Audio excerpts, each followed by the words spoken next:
Hello and welcome back to Dynasty Talk. Today I'm going to have a top 30 list for players to target in the draft. Now this is for your rookie draft in your Dynasty leagues. This is by no means a comprehensive list, but these are players that I am excited about coming into the league. Now obviously I'm going to leave some big names off of the list. There'll be another video with explanations why we're avoiding certain players or why players aren't exactly who we're looking for. Or players that you would have somebody else in your league take a risk on.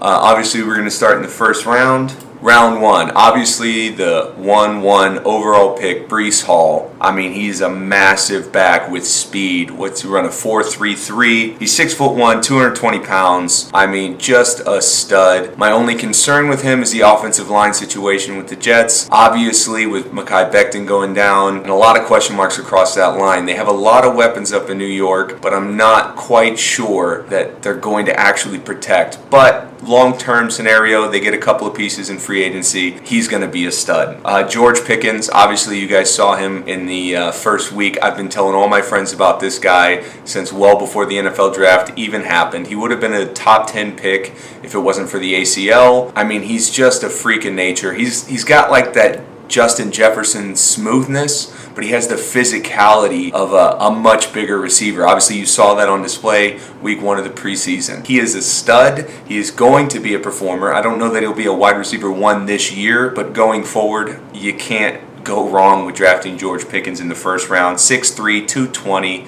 Just a freak. Drake London, obviously first wide receiver off the board in the draft. Atlanta, I know what you're thinking. Their offensive situation, they don't have a whole lot of pieces there to really be optimistic about. But Drake London, fantastic prospect. I know he got a little banged up on the only reception he had in his week 1. Don't let that scare you. He is fluid. He is fast. He's big, and that's a big target. You heard him say in the draft, Twin Towers. Him and Kyle Pitts, an unstoppable duo against these smaller DBs. Next one off the board, Jamison Williams. I mean, he's a first-round talent, obviously coming off with the ACL. You saw his look on his face when he was drafted to the Detroit Lions. It's kind of an iffy situation, but he definitely has NFL talent. He's a little undersized. I mean, he has the height, but he's only 189 pounds. He's still going to perform. He still has great speed, great timing. He knows how to adjust to average thrown balls. Although Jared Goff, underrated deep ball thrower. I think he's going to be very explosive when he's fully healthy and ready to go. Next guy on the list, I mean, Kenny Pickett. Are you kidding me? You saw him. He's a stud. Yeah, call him Kenny Two Gloves. Whatever you want to call him. The kid has arm talent, and that's the thing you can't teach. People want to say, this draft class for quarterbacks was terrible. Kenny Pickett, only first-round quarterback to go off the board. There are 3 NFL talent quarterbacks in this draft, and I think Kenny Pickett is the most ready all of them. He's 6'3", 220. I mean, He's got dog in him. He is going to be a performer when he gets the chance. I don't think he's going to really get the start of the season. I mean, Mitchell Trubisky he's locked in as the number 1 starter. Now, how long does that go? Does he struggle? They bring in Kenny Pickett, and obviously first-year quarterbacks, they do struggle, but you've seen enough to know that he's going to be a guy in this league. Now, this is a controversial pick in the first round. He was going at the top end of the second round, but I really, really believe in this guy. Dameon Pierce. All right, coming out of Florida, they didn't really use his skill set very well. He is the second coming of Marshawn Lynch. He is an angry runner who does not care. He will put his head down and run through you. Go ahead and try to stop him. I know the offensive line situation isn't that great down in Houston, but believe me, this is a guy you want to get in on early and often. Now, it's definitely a back end of the first round guy. I mean, obviously these other names that I've listed, you want to take them ahead of him, but Dameon Pierce, he is going to be a force of nature. People like to say, oh, he's drafted in the 4th round, obviously he wasn't that good. Well, NFL teams, they never miss on guys, right? They never, let A.J. Brown go to the 2nd round or let Tyreek Hill go to the 5th. I mean, or Travis Kelce go to the 3rd. I mean, mistakes are made. Other players were valued higher than him in the draft. And listen, it's a 53-man roster. You need talent all over the place. But trust me, Dameon Pierce is going to be a guy. Last name in the first round list, James Cook. I mean, obviously he's got the talent, the younger brother of Dalvin Cook. He's not built the same, and he's not quite the same runner. He's more of a Jamal Charles type player, open space, make a guy miss, great speed, great hands. Obviously, his draft stock went way through the roof when the Buffalo Bills took him in the second round, but I don't think he's going to be taking many carries away from Devin Singletary. So you're not really going to get a whole lot of touches, but I think the touches he does get will be productive, and moving forward, it's definitely going to be a guy. All right, guys, time for round two. Round two is an interesting list. I'm sure this is where a lot of people would disagree with me. Malik Willis. Now, I was talking about there being 3 draftable quarterbacks in this rookie class. I know he went to Liberty. I know he went to a smaller school. But listen, he went to Liberty because he didn't prepare in the offseason, and he had to transfer because he wasn't ready. And he took that to heart, and he put his nose to the grindstone and prepared and prepared and prepared. Now, if you go watch highlights of this guy, I'm telling you, he makes throws that only a couple of guys in the league currently can make. I mean, Pat Mahomes, Aaron Rodgers, Matthew Stafford, those kind of NFL, prime-time, over-the-shoulder, on-the-money throws. Now, he has to learn when to get rid of the ball. He has to learn when he needs to make the right decision. He holds on the ball a little bit too much. He's always looking downfield, but he'll grow in that. What he has that you can't teach is the arm strength and the arm talent. I mean, this guy is a freak. The second guy on the list, Skyy Moore. Obviously, he went to Kansas City. I was kind of wary on this guy coming in, but what I've seen in camp, what I've seen from this guy, he has that dog mentality. He is definitely going to be a guy who goes up and gets it. What I've been most impressed by is his catch radius. I mean, you throw it up to the guy and he's going to get it. The body control in the air, adjusting to the ball, it doesn't have to be perfect, and he has a great ability to get his feet down in bounds. He is going to be a sneaky weapon. Definitely a guy, if he's still there in the second round, you can get. The third guy on my list, Alec Pierce. I've been calling him the white A.J. Brown for quite a while now. When you watch him with Desmond Ridder in Cincinnati, he was the go-to guy. Gotta have it, third down, touchdown, need a play to happen. He would go up, very physical receiver. I'm sure he's going to put on weight. And I just think he's going to be a guy that's going to flourish in that number 2 role, a lot like A.J. Brown did in Tennessee when they had a guy on the other side of the field, and he's not getting the best coverage. He's just a big freak of nature.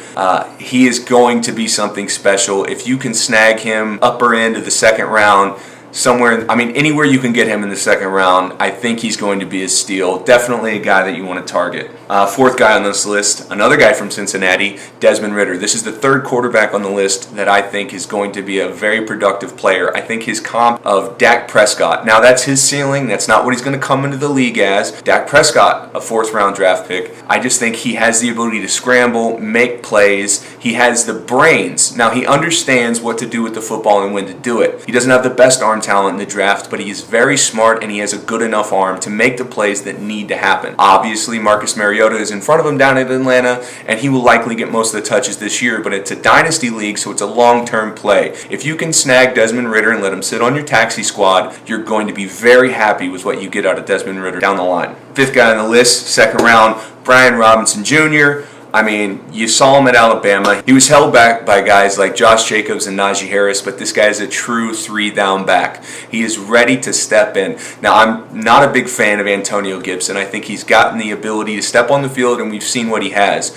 But if you're talking about a guy in this draft that can come in right now as a 3-down back, doesn't have to learn how to catch the ball, doesn't learn how to pass block. He's the best pass-blocking running back in the draft right now. Brian Robinson Jr., I mean, especially for the Antonio Gibson owner, obviously you got to get that handcuff. But if you draft him and hang on to him before the season's over, he will be the starting running back in Washington. Sixth guy on the list, Romeo Doubs. Now, obviously, he's flown up draft boards all over the place. I wasn't really high on this guy. I didn't really see a whole lot of tape on him. Didn't really know what to expect.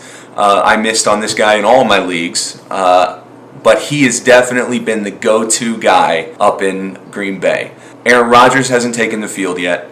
We don't know what that situation looks like, but Aaron Rodgers has definitely come out publicly and said he's very impressed with Romeo Dobbs. Aaron Rodgers is not a guy to just blow smoke. He's made it known that he's wanted to keep guys and they have moved on from him. So I think this vocal praise that you're hearing from Aaron Rodgers is definitely a good sign that he is showing him things in practice that are making him think he has what it takes to be a number 1 receiver. Alan Lazard's obviously the number 1 guy right now, but by the end of the season, we could definitely see a scenario in which Romeo Doubs is the go-to, gotta-have-it guy. Now this second round pick, obviously he's not going to be there, but I think this is accurate placement. Isiah Spiller. He's going to sit behind Austin Eckler for the Chargers in LA. I understand the upside of the handcuff being there, but what the reports I was hearing coming out of the combine and everything that I've heard about him in college, it's very questionable how much does he love football. He doesn't have that alpha mojo. I really think he has the size, the speed. He has all of the intangibles, but his mind state doesn't seem to be exactly where you want it to be for a guy that you're spending a first-round pick on. Obviously, I can be wrong. I've been wrong many times, but what I'm hearing about his mind state is very concerning. I mean, he's 6'1", 225 pounds. I mean, he is a freak. But does he really want it? He wasn't trying out. He wasn't practicing at the combine. He just wasn't the guy that takes it over in the room. I'm just cautious on Spiller. Now, he's young, and he could really develop that mentality, but I really want to see it before you're really spending that first-round capital in a Dynasty league. The last guy that I think makes this second-round list for talent, I think, is Zamir White. Now, I think people are sleeping on Josh Jacobs. All right, they're going to use that New England style. They haven't picked up the fifth-year option on Josh Jacobs. They are going to run the tires off of Josh Jacobs this year. But long-term, they've drafted Zamir White. Now, he is a true alpha. He is a guy who's going to take over a position room. Okay, he is going to be a guy eventually. Now, his talent is definitely back into the second round. Definitely a guy you can just put on your taxi squad, especially if you don't need him. It's going to be a great decision long term. Now, this year I don't see much impact, but they're going to use the New England style of running back where they're just going to draft guys in the third, fourth, fifth round every year, and they're just going to have a stable of running backs, and whoever's the best performer is going to be the guy that gets it. He has the alpha mentality that's going to win over that room and win over the coaching staff. On to the third round, guys. More boomer bust type players. Obviously, first guy on the list. This is a guy who made headlines and all kinds of noise coming out of week 1 of preseason. Trey Lance to Danny Gray. Now, Danny Gray is a wide receiver. He has that prototypical 6'2", 200, right what we're looking for. A fantastic prospect who has straight line speed for days. He is a deep threat who can take the top off of a defense. Now, Trey Lance, not the best decision maker, let's put it that way. But Danny Gray definitely has the ability to step in and be an option off the bench. I think he's going to be a productive deep ball guy, definitely going to be able to blow by secondaries. Second guy in the third round, Tyrion Davis-Price, 6'1", 219, San Francisco running back. Who knows what exactly his role is going to be this year or moving forward? Who knows? They draft anybody and everybody, and you never know, right? Trey Sermon, and he doesn't turn out to be the guy, it's Elijah Mitchell, right? But coming out of LSU, this guy is a big, strong back with speed and vision. He's going to be able to step in, especially in short yardage situations, goal line work, definitely going to be able to produce. LSU guys, they're all dogs. Don't question it. If he's there in the third round, grab him. You'll be happy, I promise. Third guy in the third round that I'd be targeting, Isiah Pacheco. Obviously, Kansas City offense, very productive. You got Clyde Edwards-Helaire, they spent a first-round pick on. You got Ronald Jones that they brought in and paid some money to. Isiah Pacheco, 7th-round pick. What are we getting from this guy? Well, I'll tell you what you're getting. You're getting a guy who wants it more than anyone else and has straight-line speed and physicality. This guy is very fast. I believe he ran a 4.37 40, tremendously fast. He's got a little bit of work to do to clean some stuff up, but it's definitely a guy you can stash on your taxi squad, and eventually he will get meaningful touches this year. And then if we move on from Clyde Edwards-Helaire, who's going to be the guy? We know what Ronald Jones is. He can't catch a ball. He can't catch a cold, all right? He's not a great pass blocker. Isiah Pacheco with some good coaching, and they have good coaching staff in Kansas City. It's going to be very interesting to see what happens with this guy. The fourth guy on my list for the third round, Jelani Woods. He's a 6'7", 253-pound tight end. He goes to Indianapolis. Now, this guy is a former quarterback. All right, he understands offenses and how they are performed. All right, he knows why route combinations are there in the first place. He is a big, physical receiver with great hands. Red zone threat for sure. This guy has a lot of learning to do, especially in pass block situations, but as he grows and develops, he is going to be a guy I mean, if you're looking for that next tight end that's going to be that top 5 tight end for your league, Jelani Woods has the traits and the mentality to get it done. Definitely like him going to Indianapolis. Nobody loves tight ends more than Matt Ryan. I think it's a match made in heaven. Definitely a guy that you should be able to get in the 3rd round. If you can get him in the early, get there. All right, if he's there at the end of the 3rd round, you take him. It's a no-brainer. 5th guy in the 3rd round, 2nd tight end that I'm recommending, Isaiah Likely. Obviously, you saw him in his first Week 1 preseason game. Definitely went to him early and often. He has a little bit of a problem pass blocking. I mean, a big problem pass blocking.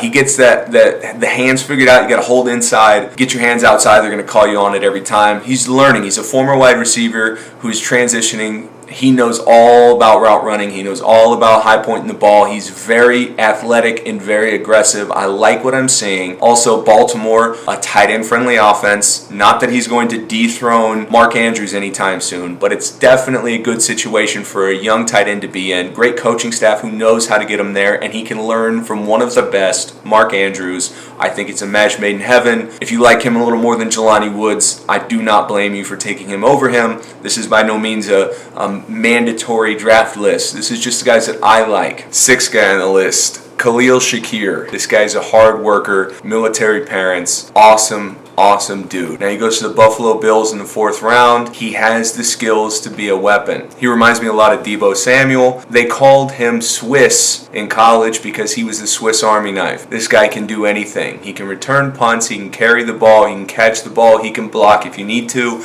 I really like what I'm seeing from Khalil Shakir. Definitely a guy that you're going to want to target in the 3rd round. 7th guy on the list, Pierre Strong. Now, I talked about the New England offense before, how they like to draft guys and replace them. This guy is a guy in the New England offense. Who knows when he's going to get used? Definitely a guy that's going to be productive. Now, I've heard reports that he's going to be the pass-catching down guy in New England. I don't think anybody outside Bill Belichick knows what's going on in New England this year, but definitely a guy that you're going to want to target. Put him on the bottom of your roster and just wait for him to start getting used, because when he gets used, he's going to be the guy. The next guy in round 3, it's a guy I like his situation. Tyler Algiere. He's 5'11", 220 pounds. Now he goes down to Atlanta, and I know you're thinking, not a whole lot of weapons down in Atlanta, not a whole lot of options to go to. Their offensive line isn't very good, but he has the size to be a carry guy. The only person he has in front of him right now is Quandre Allison. Definitely going to get some work. I know that Cordell Patterson is in front of him as well, but I mean, you're talking about a guy that's 31 going on 32. How much longer is he going to be in the way? Definitely like what the situation is for Tyler Algiere, and definitely going to like what I see from him when he steps on the field. A guy you can throw in your taxi squad and just wait for him to get some work, but moving forward, he's definitely going to be a guy that you want to target. Now, my last round 3 guy, Rashad White. He went down to Tampa Bay. He's 6 foot, 214. I know that Leonard Fournette is there. You've heard those stories. Shannon Sharp called him Leonard Baguette, but listen, Leonard Fournette is still the guy. I know he came into camp a little overweight. That's okay. He's not going to get held down. He's a professional, and he was a very good running back all of his career. Now he's going to learn from the likes of Tom Brady and Leonard Fournette. He's an alpha guy who's going to win over the room. So this guy is going to get some work eventually. Definitely a guy that you can put on your taxi squad,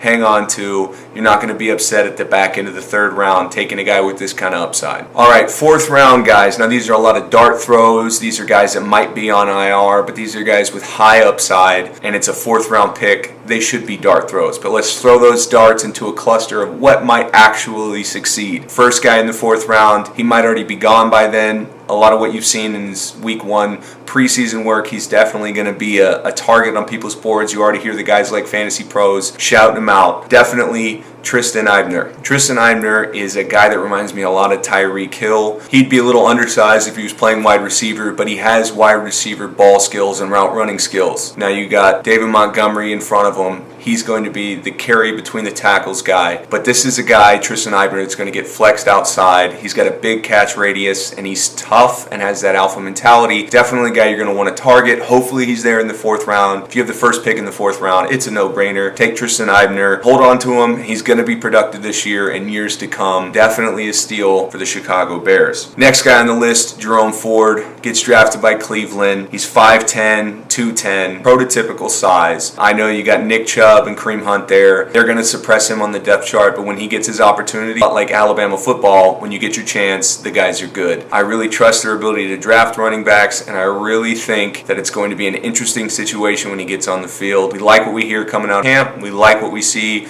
in the preseason. Definitely a guy who's going to get some run in years to come. I don't think that they're going to end up trading Kareem Hunt out of Cleveland, so it's going to be an interesting backfield situation. If you can get a guy with prototypical style that's going to be a guy eventually, snag him in the 4th round. He's a free agent in a lot of my leagues. I don't have room on my roster, too much talent. Definitely a guy that you can target if you're thin at running back. Next 2 guys on my list, they're both on IR, but these guys are going to be guys eventually. First guy, Justin Ross. All right, this guy goes to Kansas City as a free agent. He's had some health concerns that have kept him out, but if he was healthy, he would have been a top 10 pick. He's a wide receiver, 6'4", 210. I know you've seen the highlights of him making one-handed grabs on the sideline, making athletic plays. He is definitely a guy, if he can put it all together and get healthy and get on the field, will be an impact player. And it's a 4th round draft pick, guys. You're not really throwing much away to go get a guy like Justin Ross. Next guy in the 4th round, John Mechie. I had this guy as a 2nd round target. He goes to Houston. They don't have a whole lot of weapons there. I think Davis Mills is a guy. You're putting him into an offense. Now, this recent diagnosis definitely hurt, put him on the IR.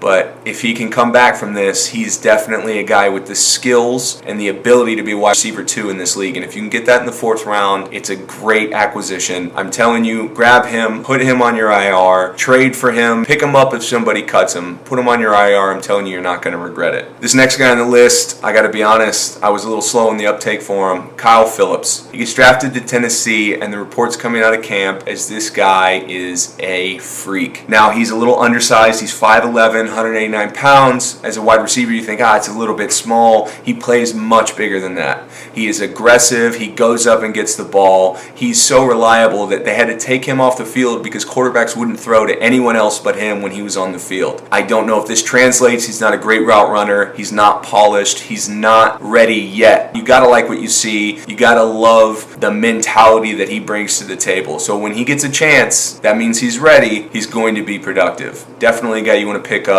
Throw him on your taxi squad and just wait. Last guy on my list is Snoop Connor. I know he went to Jacksonville. I don't really know when he's going to be productive. I am high on James Robinson. Coming back from the Achilles, now later in your career, that can be a really hard thing to come back from, but James Robinson is a guy, undrafted guy, who's been an RB1 every year he's been in the league, except for last year with the injury. When he's healthy, he is an RB1. He's 24 years old, coming back, not on PUP. He is a fighter, and Doug Peterson's going to love him. Doug Peterson has no allegiance to James Robinson, but he is going to be the guy. Now, Snoop Connor definitely changed a pace back. Definitely a guy who's going to be the handcuffed to James Robinson. It's going to be really interesting to see what he does in the preseason. Now, Travis Etienne, he's coming back from a Liz Frank. That is a very hard injury to come back from and be the same guy. They bolted his foot back together. This is not simple, come back and be healthy. I'm not as high on Travis Etienne as everybody else is. It's going to be a hard situation to come back from. Thanks, guys. This is my top 30 list. This is by no means a complete go get them, guys. This is just the guys that I like in the draft in these rounds. There'll be more videos coming with guys to avoid, and I'll tell you why on all of them.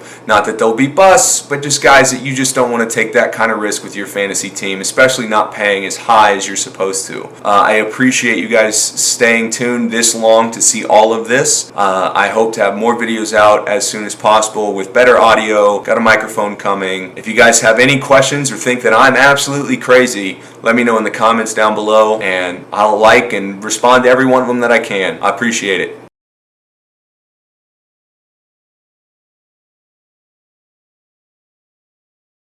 This has been Dynasty Talk.